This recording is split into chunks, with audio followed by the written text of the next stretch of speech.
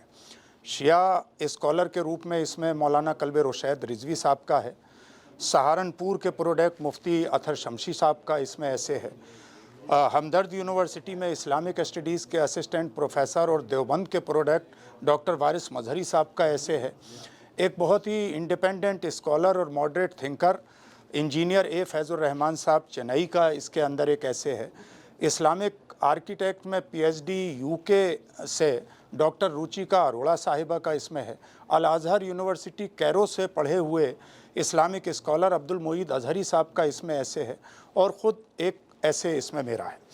تو ہم نے یہ کوشش کی، جب ہم نے ریسرچ کی اور ان حدیثوں کو جاننے کی کوشش کی تو سراسر اس کو ان اوتھینٹک پایا، ارریلیونٹ، اس لیے کہ غزوہ اسی کو کہتے ہیں جو پروفٹ کی زندگی میں ہو، جس میں نبی کریم صلی اللہ علیہ وسلم خود شامل ہوئے ہوں، چاہے جنگ ہوئی ہو یا نہ ہوئی ہو۔ جس طرح غزوہ خندق اور غزوہ تبوک میں جنگ نہیں ہوئی، اور جگہ بیٹل ہوئی، ان کو کامیابی ملی، تو اولاً تو کوئی بھی غزوہ نبی کی زندگی کے بعد ہو ہی نہیں سکتا۔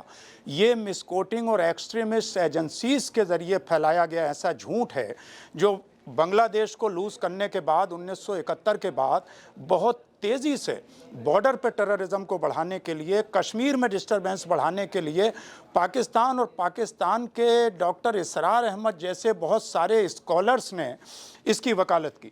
رہی بات اس حدیث کی، تو جو 6 صحاح ستہ جن کو ہم کہتے ہیں حدیث کی صحیح کتابیں ہیں، ان میں سب سے زیادہ جو اوپر مقام ہے وہ بخاری اور مسلم شریف کا ہے، ان میں یہ حدیث نہیں ہے، ابو داؤد میں یہ حدیث نہیں ہے، ابن ماجہ میں یہ حدیث نہیں ہے، صرف ایک سنن نسائی اور مسند احمد، امام احمد ابن حنبل میں یہ حدیث ہے۔ اس پر حدیث کے جو سب سے بڑے 20ویں صدی کے اسکالر علامہ البانی ہیں، وہ ابو ہریرہ صاحب کی جو روایت ہیں انہیں تو سراسر ضعیف مانتے ہیں، اور صوبان کی روایت میں یہ قول ہے کچھ کا جنہوں نے اس کو صحیح بھی مانا ہے، ان کا کہنا یہ ہے کہ اس سے مراد حضرت عثمان اور حضرت عمر کے دور میں ٹریڈرز کی وہ پیسفل آمد ہے جو تبلیغ کے لیے آئے، اس لیے کہ نبی کی زندگی کے بعد 30 سال تک ہی اسلامک گورنمنٹ رہی، پھر منارکی آ گئی۔